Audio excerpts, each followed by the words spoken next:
또용주TV의 또용주입니다. 제가 지난주에 상암에 갔다 왔습니다. FC서울과 제주 유나이티드의 K리그 1 3라운드 경기를 현장에서 보고 싶어서 갔다 왔는데요.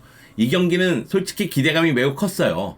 김기동 감독의 서울, 김학범 감독의 제주, 매우 치열하지 않을까 이런 생각이 있었는데 서울이 2대0으로 승리를 거뒀죠. 기대감이 더 높아졌습니다. 서울은 1라운드와 2라운드가 다르고 2라운드와 3라운드가 다릅니다. 패배, 무승부, 승리라서 말씀드리는 게 아니라 서울은 계속해서 발전할 수 있겠구나 이런 생각이 들어서 말씀을 드리는 거예요. 그리고 무엇보다도 김기동 감독이 서울을 어떻게 바꿀지, 제시 링가드가 과연 부활할지 관심이 가지 않습니까?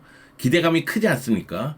저만 그런가요? 사실 FC서울은 1983년 창단한 이후 K리그 1부 리그에서 6회나 우승을 차지했죠. 물론 그 사이에 연고지도 바뀌고 구단명도 바뀌고 여러 가지 사건 사고가 있긴 있었습니다. 하지만 2004년 서울로 연고지를 옮기고 FC서울이라는 구단명을 쓴 이후에도 3회나 우승할 정도로 서울은 명문 구단이라고 할 수가 있습니다. 다만 2016년 K리그 클래식에서 우승한 이후 최근 7시즌 동안 K리그 1부 리그에서 우승하지 못했습니다. 지난 시즌도 안익수 감독 밑에서 투자를 아끼지 않으면서 산뜻한 출발을 보여줬지만 결국은 안익수 감독이 떠나고 김진규 감독 대행이 팀을 이끌면서 시즌을 마무리했고요. 그러면서 리그 7위라는 성적에 만족할 수밖에 없었습니다. 하지만 이번 시즌은 다르다.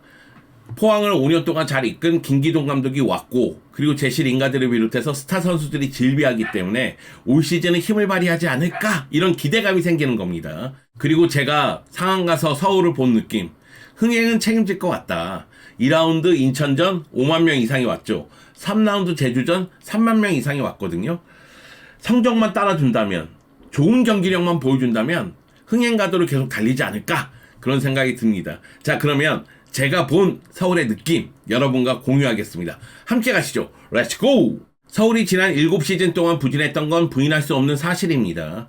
물론 3위를 기록한 적도 있지만 전체적인 경기력에서 팬들이 만족할 만한 수준은 아니었죠. 지난 시즌도 마찬가지입니다. 기대감은 매우 컸지만 결국에는 감독 교체가 이루어졌고 7위로서 시즌을 마감했기 때문에 지난 시즌도 아쉬움이 더 컸다고 볼 수가 있죠. 그런데 이번 시즌은 다르다. 제가 계속해서 이런 말씀을 드리는 거는 김기동 감독이 포항에서 서울로 이적했기 때문입니다. 김기동 감독이 서울의 스타 선수들을 어떻게 하나로 응집시켜서 성적을 낼까 벌써부터 기대가 되는 거죠. 김기동 감독은 서울과 계약기간 3년, 연봉 약 11억 원에 계약을 했다는 이야기가 있어요. 이건 추정치입니다. 일단 김기동 감독이 팀을 하나로 응징만 시킨다면은 좋은 성적을 낼 가능성이 크기 때문에 올 시즌 서울은 눈여겨봐야 되는 팀이 되는 거죠. 그리고 영입도 나쁘지 않았습니다. 지난 시즌 임대 와서 좋은 활약을 펼친 윌리안을 완전 영입했고요. 반드시 영입해야 되는 센터백 자리에 술라카를 영입했습니다. 측면은 강상우와 최준을 영입하면서 보강을 했고요. 미드필더 라인에는 유재문과 시게이로를 영입하면서 더욱더 강화시켰습니다. 그리고 링가드를 영입했죠. 제시 링가드의 영입으로 서울의 인기는 한순간에 훨씬 더 높아졌습니다. 물론 고요한이 은퇴하고 호삼 ILC가 계약 해지를 하고 그리고 오스마르, 지동원, 나상호, 임민혁 같은 중요 선수들이 떠나가긴 했습니다. 서울의 선수단 면면을 봤을 때는 아쉬운 포지션은 분명히 존재를 합니다. 그런데 김기동 감독이 왔잖아요. 그리고 선수들의 시너지 효과가 난다면 서울은 당연히 다크호스가 될 수 있는 저력을 보유하고 있는 팀이에요. 다만 시즌 초반에는 시간이 좀 필요할 듯 보이죠. 왜냐면은 올 시즌 3경기를 치렀는데 1승 1무 1패를 기록했고요. 3경기에서 2골을 넣은 반면에 2골을 실점했죠. 현재 승점 4점으로 K리그 1 7위에 위치하고 있습니다. 1라운드 광주전 서울의 경기가 될 거라고 기대하시는 분들도 많았지만은 역시 광주의 경기였죠. 이종효 감독의 광주는 완성된 팀이고 김기동 감독의 서울은 지금 만들어가는 팀이니까 그 격차가 느껴지는 경기력과 경기 결과였습니다. 광주가 이익윤의 선제골과 가브리엘의 추가골을 앞서서 서울을 2대0으로 제압한 경기였습니다.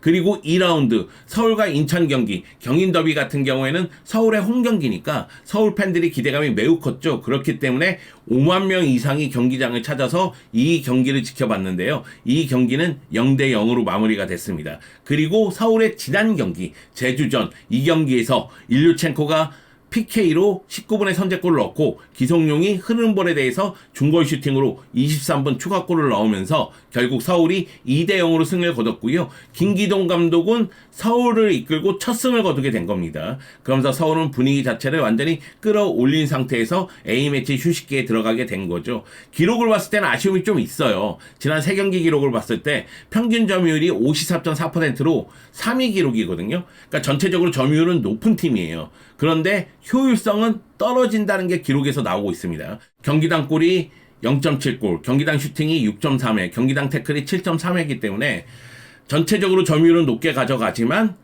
공격의 실효성은 좀 떨어지는 그런 모습이 나왔다고 봐야 되겠죠. 서울은 말씀드렸다시피 완성된 팀이 아니라 만들어져 가고 있는 팀이에요. 그러다 보니까 매 경기 변화가 있는 편입니다. 김기동 감독의 전술이 뿌리 내리기까지는 시간이 당연히 필요하겠죠. 4-2-3-1 포메이션을 기본 포메이션으로 갖고 있지만 수비 시에는 공격형 미드필더가 위로 올라가서 4-4-2 형태로 수비하는 모습이 나오고 있습니다. 그리고 1라운드, 2라운드, 3라운드 경기 선발 명단을 봤을 때에는 최철원 골키퍼, 수비 라인의 김주성, 미드필더 라인의 기성용을 제외하면은 모두 선발 명단에 변화가 생기고 있거든요. 결국 중심축은 밑에서부터 최철원, 김주성, 기성용 이렇게 이루어지고 있는데 전방 쪽에서 중심 역할을 해주는 선수가 나타나줄 필요성이 있다는 거죠. 사실 1라운드 광주전과 2라운드 인천전에서의 아쉬움은 전체적인 미드필더에서의 에너지 레벨과 기동력이었어요.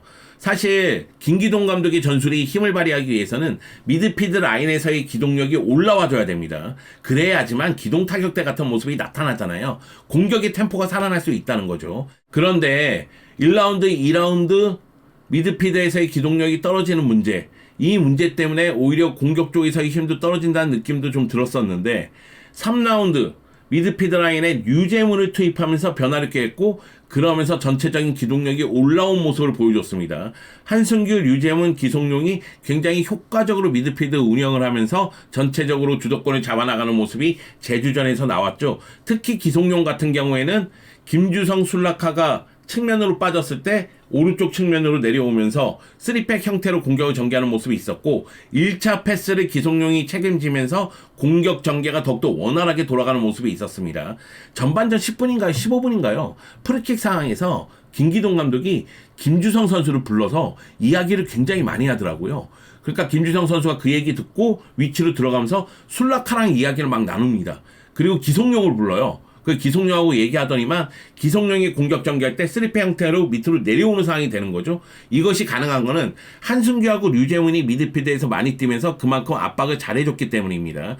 이 경기 류재문 굉장히 잘해줬어요. 다만 롱패스의 정확도는 좀 떨어진다는 느낌이 들었지만 그래도 미드필드 라인에서 볼도 잘 빼앗고 높이 경쟁도 해주고 계속해서 부딪히면서 계속 자신이 할 역할을 충분히 해주는 모습이 나왔습니다.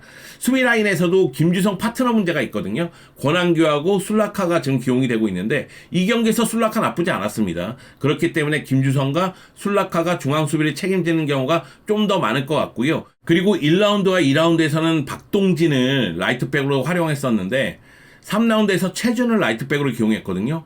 좋았어요. 빨라요. 빠릅니다. 상대 공격수보다 더 빠르게 움직이면서 볼을 탈취하는 모습. 공격 가담했을 때도 오버래핑을 통해서 크로스를 올리는 모습. 최준이 아마도 박동진보다는 라이트백으로 더 많이 기용되지 않을까. 물론 윌리안이 돌아온다면 강상우가 라이트백 역할을 할 수도 있겠죠. 그 부분에 대해서는 조금 더 지켜봐야 될 것으로 보입니다. 제가 서울 보면서 아쉽다고 느끼는 점은 최전방이에요.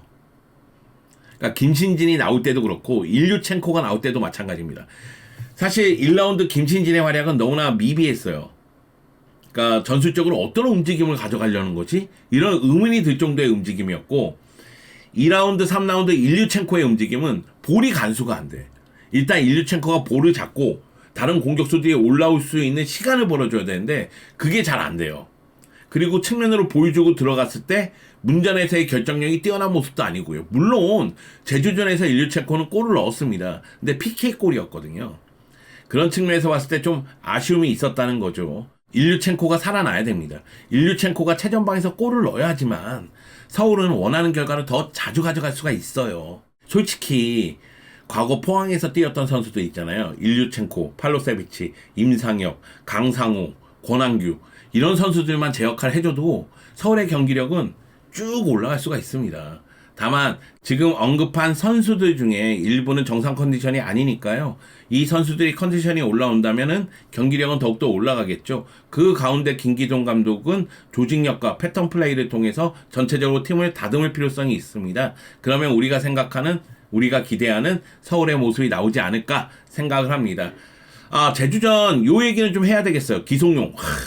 클래스는 영원하다, 기성용. 네. 왜냐면 제가 2라운드 끝나고 나서 아니 1라운드, 2라운드 서울 경기가 너무 기동력이 떨어진다. 이건 미드필더에 문제가 있는 건 아니냐. 그래서 기성용 선수가 어떤 역할을 해야 될지 그리고 기성용 선수의 출전 여부까지도 김기동 감독은 좀 생각을 해야 된다. 이런 이야기를 드린 적이 있어요. 근데 기성용 없으면 안 돼. 기성용 너무 잘해. 근데 이 경기는 진짜 기성용이 불태웠어요. 골을 넣은 걸 떠나서 끊임없이 뛰고 빌드업 해주죠. 압박해주죠. 그리고 득점기에 만들어주죠. 야, 진짜 기성용 대단하다. 이런 생각이 들었습니다. 반면에 또 기대를 가졌던 선수가 있지 않았습니까? 링가드 너무 부진했어요. 볼터치가 너무 길어. 제시야, 링가드야, 왜 그러냐. 링가드가 이번 시즌 K리그 1 3경기 모두 출전했어요. 약 107분 정도 소화를 했거든요. 그런데 경기 감각이 올라오지 않고 있습니다. 물론 2라운드 인천전에서 날카로운 패스를 보여주긴 했죠. 그런데 이 제주전에서는 전 실망했어요. 전체적인 기동력도 그렇고 압박도 그렇고 그리고 볼터치가 사실 볼터치만 제대로 갖다 놨으면 1대1 찬스가 될 수 있었던 장면도 있거든요. 근데 볼을 탁 터치하자마자 볼이 저만큼 가 있어. 이거 뭐야? 제시야, 링가드야, 왜 그러니? What are you doing? 막 이렇게 생각이 들더라고요. 물론 제시 링가드는 실점 감각이 떨어질 수밖에 없죠. 지난 시즌 끝나고 노팅엄 포레스트와 계약 해지를 했고 약 8개월 동안 경기에 뛰지 못했으니까 실점 감각이 떨어질 수밖에 없습니다. 거기다 2월 8일날 FC서울에 입단을 했으니까 선수들과 발을 맞출 수 있는 시간도 그렇게 많지는 않았어요. 그럼에도 불구하고 링가드는 기대했던 모습은 아니었다. 이 부분에 대해서 김기동 감독도 제주전 끝나고 굉장히 직설적이고 강력하게 비판을 했습니다. 사실 링가드를 다시 뺄까 고민을 많이 했다. 교체 선수가 선발보다 열심히 뛰지 않으면 안 된다. 그리고 이름값으로 축구하나. 그럴 거면 은퇴한 선수도 데리고 온다. 이렇게까지 얘기를 했거든요. 그래서 링가드가 지금은 잉글랜드 가서 휴식을 취하고 있는데 A매치 기간 끝나고 돌아와서 어떤 태도를 보여줄지 어떤 경기력을 보여줄지가 매우 중요할 듯 보입니다. 제가 그 얘기 드렸잖아요. 최전방에 일류첸코가 살아나야 된다. 일류첸코는 좀 아쉬움이 있다. 자, 링가드 아직까지 정상 컨디션 아니다. 링가드도 살아나야 됩니다. 그리고 또 한 명이 있습니다. 누구요? 윌리안입니다. 윌리안이 돌아와야 돼요. 윌리안이 워낙에 한국에서 오래 뛰었기 때문에 이미 K리그에서는 입증된 선수입니다. 광주FC, 경남FC, 대전, 그리고 지난 시즌 서울로 임대 와서 뛰었죠. 지난 시즌 서울로 임대 와서 8골 2개의 도움을 기록했기 때문에 바로 이제 완전 영입을 하고 이번 시즌 활용하려고 했는데 내전근 부상으로 초반 3경기 모두 결장을 했어요. 다만 A매치 이후에 복귀할 거라고 알려졌기 때문에 윌리안이 돌아온다면 측면부터 공격을 전개하면서 상대 수비를 무너뜨릴 가능성이 커집니다. 그랬을 때 중앙에 있는 윌리안과 링가드 득점포를 가동할 수 있느냐? 여기에 초점이 맞춰져야 된다는 얘기죠. 물론 이제 조용욱 선수라든가 임상엽, 강상우 이런 선수들이 조금 더 분발해 줄 필요성도 있습니다. 저는 제주전 2골 있잖아요. 하나는 PK골이고요. 하나는 기성용의 능력으로 만든 골이에요. 중거리 슈팅골이거든요. 그 중거리 슈팅골도 상대 맞고 굴절이 됐나? 막 그 좀 우당탕탕하는 그런 모습에서 기성용의 중거리 슈팅이 나왔을까? 그런 모습을 생각했을 때는 득점 루트를 만들어야 되고 득점 패턴을 만들어야 되거든요. 그런 측면에서 윌리안의 존재 가치는 매우 커요. 윌리안이 해줘야 되는 역할이 매우 크다는 얘기입니다. 그래서 윌리안이 빨리 돌아왔으면 하는 바람이 있습니다. 자, 윌리안이 돌아오고 일류첸코와 링가드가 컨디션만 회복한다면 서울은 두려울 팀이 없죠. 향후 경기 일정을 봤을 때 강원 원정 경기, 김천 상무 홈 경기, 대구 원정 경기, 그리고 포항과 홈 경기가 펼쳐집니다. 김기동 더비가 펼쳐지는 거죠. 일단 서울 입장에서는 제주전 승리로 분위기를 완전히 바꿔놨기 때문에 강원, 김천, 상무, 대구를 상대로 최대한 승리를 많이 챙기고자 노력을 해야 되겠죠. 그런 다음에 포항과 대결을 펼쳐야 됩니다. 자, 서울이 시즌 초반부터 상승세를 탈 수 있을까요? 첫 승을 신고했기 때문에 이제는 연승을 원하고 있거든요. 사실 서울에 대해서 이야기할 때 적어도 한 7라운드, 8라운드가 끝난 다음에 이야기를 해야 돼요. 그래야지만 서울의 문제점이 무엇이고 서울이 어디가 잘 돌아가고 서울은 이런 식으로 팀을 운영하려고 하는구나 이렇게 말씀드릴 수가 있는데 지금 3경기 보고 말씀드리고 있거든요. 그냥 기본 포메이션 4-2-3-1 그리고 수비시에 4-4-2 그리고 기속력을 밑으로 내려서 1차 빌드업하는 것이 효과를 봤다. 다만 일류첸코는 조금 더 많은 골을 넣어야 된다. 제시 링가드는 아직 정상 폼은 아닌 것 같다. 윌리안이요 빨리 돌아와 달라. 뭐 이 정도로 이야기할 수밖에 없습니다. 그럼에도 불구하고 기대가 된다는 거죠. 서울은 지금보다 더 발전할 거라고 생각이 든다는 겁니다. 김기동 감독의 서울 지금부터 시작이니까요. 기동 매직, 기동 타격대, 기동 서울 지금부터 지켜봐 주시기 바라겠습니다. 서울의 봄은 올 것 같습니다. 너무 단언했나? 올 수도 있습니다.